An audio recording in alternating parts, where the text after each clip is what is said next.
નમસ્કાર, કર્મયુદ્ધ ન્યૂઝ નેટવર્કમાં આપનું હાર્દિક સ્વાગત છે। હું છું વિજય ભાવસાર।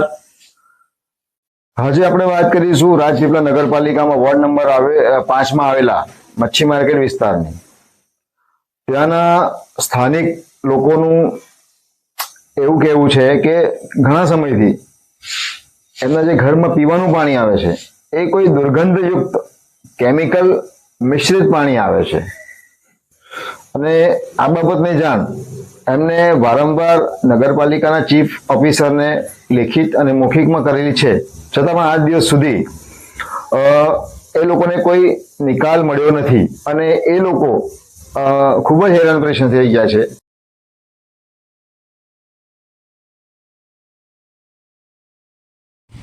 બોલો, શું તકલીફ હતી? પાણી પીવાનું માટે અમે પાણી ભરતા હતા તે વખત આવું ખરાબ પાણી આવ્યું તો આવું પાણી અમારથી પીવાય ખરું? એટલે શું છે, પાણીમાં શું મિલાવટ થઈ છે? આ પાણીમાં ઓઇલ જેવું ને કાળું ને કેરોસીનની વાસ આવતી હોય ને એવું પાણી છે। જો તમે બરાબર, આવું પાણી પીવાનું અમારે છોકરા બીમાર પડી જાય તો હવે આ પાણી પીવા લાયક છે? ના, આનાથી કોલેરો ને આવું બધું થાય તે નહીં જોવાનું। કઈ લાઈનમાંથી પાણી આવે છે? મચ્છી માર્કેટમાં, હા, મચ્છી રાજપીપળા નગરપાલિકાની લાઈનમાંથી પાણી આવે અને 7મા વોર્ડમાં બંને વોર્ડમાં આવું ખરાબ પાણી આવે છે। બરાબર છે। હવે તમે એની માટે ત્યાં નગરપાલિકામાં જાણ કરવા ગયા હતા? જાણ કરવા ગયા હતા, ચીફ ઓફિસર પાસે અમે અરજી લઈને ગયા હતા। ચીફ ઓફિસર એવું કહે છે કે હું મીટિંગમાં બેઠો છું, તમે બહાર ટેબલ પર આપી દો, પણ અમને કઈ જવાબ આપ્યો નથી। બરાબર છે। તમે વેરો ભરો છો હા, રેગ્યુલર? હા, કશો વાંધો નહીં, તો આપણે કર્મયુદ્ધ ન્યૂઝ નેટવર્ક તમારું એ કરાવડાવશે।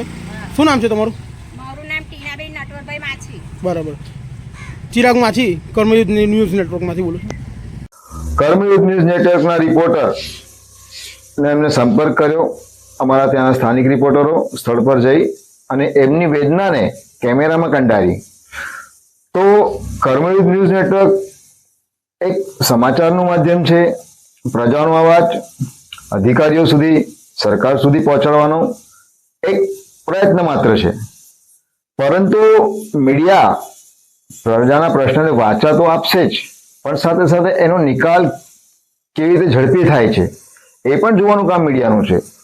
જેથી અમો રાજપીપળા નગરપાલિકાના ચીફ ઓફિસરને વિનંતી કરીએ છીએ કે આ જે પ્રજા છે એ જે ઘણા સમયથી કેમિકલ યુક્ત પાણી તે ત્રાસી ગઈ છે એને તમે એમાંથી મુક્ત કરો, કારણ કે ચીફ ઓફિસર સાહેબ તમને જે પગાર મળે છે ને એ આ સ્થાનિક લોકોના ટેક્સથી તમને પગાર મળે છે અને એ પગાર એટલા માટે મળે છે કે એમની જે સમસ્યાઓ છે એનું નિરાકરણ લાવવા માટે।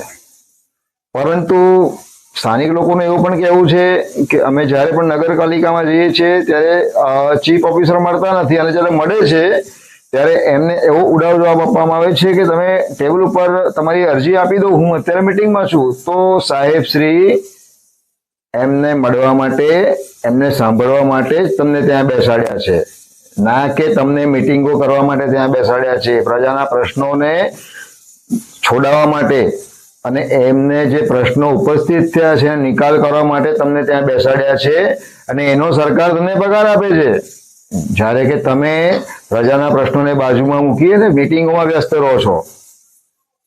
અમે પણ જાણીએ છીએ કે અધિકારીશ્રીઓએ મિટિંગ કરવી જરૂરી છે, પણ પ્રાયોરિટી શું હોવી જોઈએ? અધિકારીની પ્રાયોરિટી એ હોવી જોઈએ કે પ્રજાના પ્રશ્નોનો નિકાલ કરવો જોઈએ। તો એ વારંવાર જ્યારે તમારે ત્યાં રજૂઆત કરવા આવે છે, તમે નિકાલ કેમ આજ સુધી કર્યો નથી? એનું કોઈ કારણ તો તમે આપ્યું હોય ને એમને, ભલે નિકાલ અત્યારે ના થયો પણ એમને વિશ્વાસમાં લઈને કોઈ એવું કારણ આપો કે આ કારણથી પાણી તમારું ગંદુ આવે છે ને આટલા દિવસમાં અમે એને નિકાલ કર્યું, પણ તમે કોઈ જવાબ જ નથી આપતા એમને। બસ અરજી આપી દો એનો શું મતલબ હોય છે? સરકાર દ્વારા તમને જે નિમવામાં આવ્યા છે, તમને જે કામગીરી સોંપવામાં આવી છે, તમારે ફરજ તમારે કરવી પડે। તમારી ફરજમાં બેદરકારી દાખવો એ ચલાવી લેવામાં નહીં આવે। કર્મયુદ્ધ ન્યૂઝ નેટવર્ક તમને આ સમાચારના માધ્યમથી વિનંતી કરે છે કે જે પણ રાજપીપળા નગરપાલિકા વોર્ડ નંબર 5ના મચ્છી માર્કેટ વિસ્તારના જે નાગરિકો છે એમની સમસ્યાઓ તાત્કાલિક ધોરણે સમાધાન કરી અને એમને શુદ્ધ પાણી, ચોખ્ખું પાણી પીવા મળે એ માટેના પ્રયત્ન કરો, કારણ કે આ એમનો અધિકાર છે અને જીવન જરૂરિયાત ચીજ વસ્તુમાં પાણી આવે છે સાહેબ। એટલે વહેલી તકે આનો નિકાલ કરવામાં આવે એવી અમારી આ ન્યૂઝ મારફત આપને વિનંતી છે. જય હિન્દ, જય ભારત.